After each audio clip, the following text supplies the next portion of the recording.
नमस्कार साथियों, जय वीर तेजा जी की जय। भारत भूमि।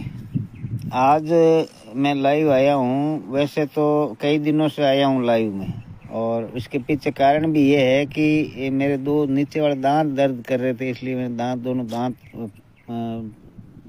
पड़वा लिए थे डॉक्टर के पास जाके। तो इसलिए और आज विशेष तौर से इसलिए आया था, अभी पिछले 2 दिन से जो कुछ इस तरीके का माहौल चल रहा है पूरे देश के अंदर के जाटों का अपमान हो गया। लोकसभा से के बाहर टीएमसी के एक सांसद कल्याण बनर्जी ने शायद कोई मिमिक्री कर दी थी उपराष्ट्रपति की। हालांकि उन्होंने नाम नहीं लिया किसी का भी, लेकिन फिर भी उन्होंने, और उस मिमिक्री के बाद उपराष्ट्रपति महोदय ने ये कहा है कि भाई ये किसान वर्ग की और जाट समाज की बेइज्जती है, अपमान है जाट समाज का और किसान वर्ग का। तो इस पर मेरे विचार ये है कि भाई वो उपराष्ट्रपति देश के न कि जाटों के, ठीक है ना। तो वो उपराष्ट्रपति पद का अपमान हम कह सकते हैं, लेकिन जाटों का अपमान इसको मैं नहीं मानता, क्योंकि वो संवैधानिक पद है और संवैधानिक पद पूरे देश का होता है, न कि एक जाति का होता है। तो ये जाटों का अपमान नहीं है। और अगर उनको लगता है कि भाई मेरे अपमान से जाटों का अपमान हुआ है धनखड़ साहब को, तो धनखड़ साहब कोई दूसरे नहीं है, धनखड़ साहब भी जाट है ना अपने हैं, लेकिन उपराष्ट्रपति के तौर पर देखें तो वो पूरे देश के हैं। इसलिए उनको इस घटना को जाति से जोड़ना उनकी संकीर्ण मानसिकता का प्रदर्शन है ये। और जाटों की सहानुभूति लेना, मतलब इस बहाने जाटों की सहानुभूति लेना, ये उनका मुख्य उद्देश्य है। बाकी उनका अपमान तो देखो, उपराष्ट्रपति महोदय को नए संसद भवन का उद्घाटन हुआ था, तब भी प्रधानमंत्री महोदय ने बुलाए नहीं, तो फिर उस समय भी तो जाटों का अपमान ही हुआ था। उस समय तो किसी ने नहीं कहा कि भाई ये जाटों का अपमान है, उपराष्ट्रपति जाट है और उसको प्रधानमंत्री ने बुलाया ही नहीं। तो ये बाकी वास्तव में देखा जाए तो हमारा अपमान कब होता है और आज तक जाटों का अपमान कब कब हुआ है देश के अंदर। देखो, जाटों का अपमान है वो हजारों सालों से लोग कर रहे हैं। हमारी जाति को लेकर के जो इतिहास में जो बातें लिखी गई है, उस समय भी किसने किया वो अपमान। चचनामे में लिखा है कि जाट को कुत्ते सूंघ करके पहचान की जाती थी, जाट चंडाल से भी नीचे होते हैं। तो ये अपमान किसने किया? ये अपमान किसने किया?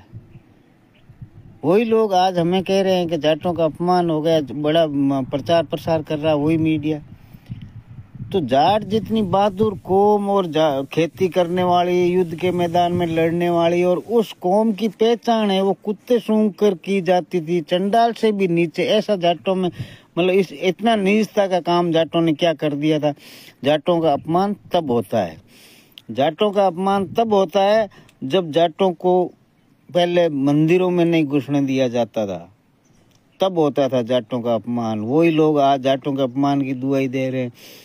देश की आज़ादी के बाद में, सत्ता संभालने के बाद में, जाटों का अपमान 1998 के अंदर राजस्थान में तब हुआ जब हमारे परशुराम जी मदेरणा मुख्यमंत्री बनने वाले थे और मुख्यमंत्री कोई और बन गया, तब जाटों का अपमान हुआ। जाटों का अपमान तब हुआ जब मंडल आयोग रिपोर्ट के अंदर जाटों का नाम होते हुए भी जाटों को शामिल नहीं किया गया, तब जाटों का अपमान हुआ।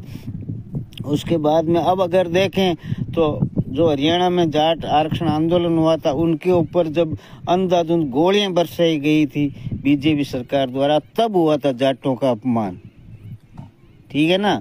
और उसके बाद में जो आरक्षण जब मांग कर रहे थे किसान जाट, उस समय आरक्षण की, तो उस समय बीजेपी के सांसद थे कुरुक्षेत्र से राजकुमार जी सैनी, जो आजकल तो नहीं है लेकिन उस समय थे। उन्होंने जाटों के खिलाफ जहर उगला था, उस समय जाटों का अपमान हुआ था। जाटों का अपमान तब हुआ जब रोशनलाल आर्य ने एक कार्यक्रम करके और सबको शपथ दिलाई जाटों का बहिष्कार करने की, तब जाटों का अपमान हुआ था। आज राजस्थान के अंदर कई लोग है वो 35-1 का नारा दे रहे हैं, तब होता है जाटों का अपमान। जाटों का अपमान तब होता है जब किसान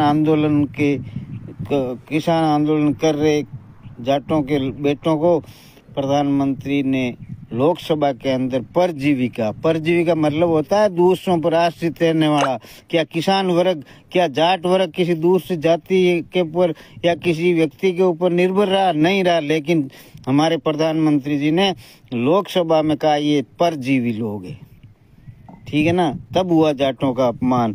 जाटों का अपमान तब हुआ जब आरक्षण किसान आंदोलन में बैठे जाटों को आतंकवादी, खालिस्तानी, नक्सलवादी कहा गया, तब हुआ जाटों का अपमान। जाटों का अपमान तब हुआ जब किसान आंदोलन में बैठे जाटों को आगे बढ़ने से रोकने के लिए सड़कों पर कीलें गाड़ दी गई थी, तब जाटों का अपमान हुआ। जाटों का अपमान तब हुआ जब हमारी बेटियों का यौन शोषण बीजेपी सांसद ने किया, तब हुआ जाटों का अपमान। जाटों का अपमान तब हुआ जब हमारी पहलवान बेटियां धरने प्रदर्शन कर रही थी, तब उन पर लाठीचार्ज किया था बीजेपी सरकार ने, तब जाटों का अपमान हुआ। जाटों का अपमान तब हुआ जब नए संसद में उपराष्ट्रपति महोदय को आमंत्रित नहीं किया गया। सबसे अधिक अपमान तब होता है जब उच्च पदों पर बैठे जाट समाज के नेता, जब आम जाट का अपमान होता है उस समय चुप्पी साध लेते हैं, आंखें मूंद लेते हैं अपने निजी स्वार्थ के लिए, तब जाटों का अपमान होता है। तो साथियों, इस घटना से जाटों का कोई लेना देना नहीं है। जाट समाज के साथ जो आदमी सुख दुख में खड़ा रहता है, आम जाट के उस आदमी के ऊपर कोई आंच आती है, उस आदमी पर कोई अपमानजनक टिप्पणी करता है, तब जाटों का अपमान होता है। ये लोग जो हमारे साथ पहले भी नहीं थे, वो आज अगर वो उच्च पद पर बैठे हैं और आज उनको लगता है कि हमारी कोई बेइज्जती कर रहा है, तब उनको जाट याद आते हैं। बाकी ये जाटों का अपमान वाली बात बिल्कुल हमारे गले नहीं उतरती है, ठीक है। और रही बात एक आदमी के अपमान से पूरी जाट कौम का अपमान, तो इन्हीं महोदय ने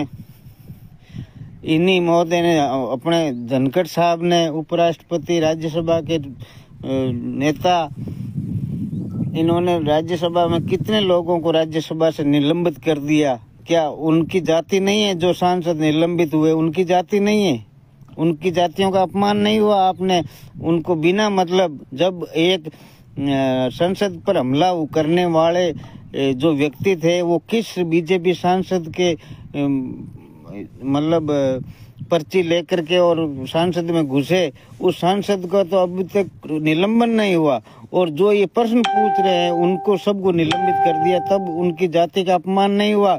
लोकसभा और राज्यसभा से 141 सांसदों को निलंबित कर दिया। क्या उन सभी सांसदों की जाति नहीं है? अगर जाति है तो क्या उन लोगों की जाति का अपमान नहीं हुआ? और ये जो लोग बीजेपी के लोग आज माननीय उपराष्ट्रपति जगदीप धनखड़ के अपमान को जाटों के अपमान से जोड़ रहे हैं, ये लोग हामिद अंसारी जब उपराष्ट्रपति थे तो जितना अपमान इन लोगों ने हामिद अंसारी का किया उतना तो आज तक किसी भी उपराष्ट्रपति का नहीं हुआ। तो क्या उस समय मुस्लिम लोगों की भावनाएं आहत नहीं हुई? क्या मुस्लिमों का अपमान नहीं हुआ? ये सब बातें है ना, ये सिर्फ राजनीतिक ध्रुवीकरण के लिए की जाती है, बाकी इनका कोई मकसद नहीं है। जाटों के साथ ये पहले भी नहीं थे, आज भी नहीं है और आगे भी नहीं रहेंगे। ये पूर्ण तरह आप पक्का मान के चलो, ये कभी भी जाटों के हितैषी नहीं हो सकते।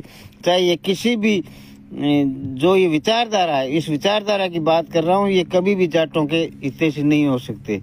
तो आज मैं लाइव इसलिए आया कि 2 दिन से ये चल रहा है कि जाटों का अपमान हो गया, जाटों का अपमान हो गया। जाटों का कोई अपमान नहीं हुआ है, और वैसे देखा जाए तो जाटों को सम्मानित करना भी कौन चाहता है?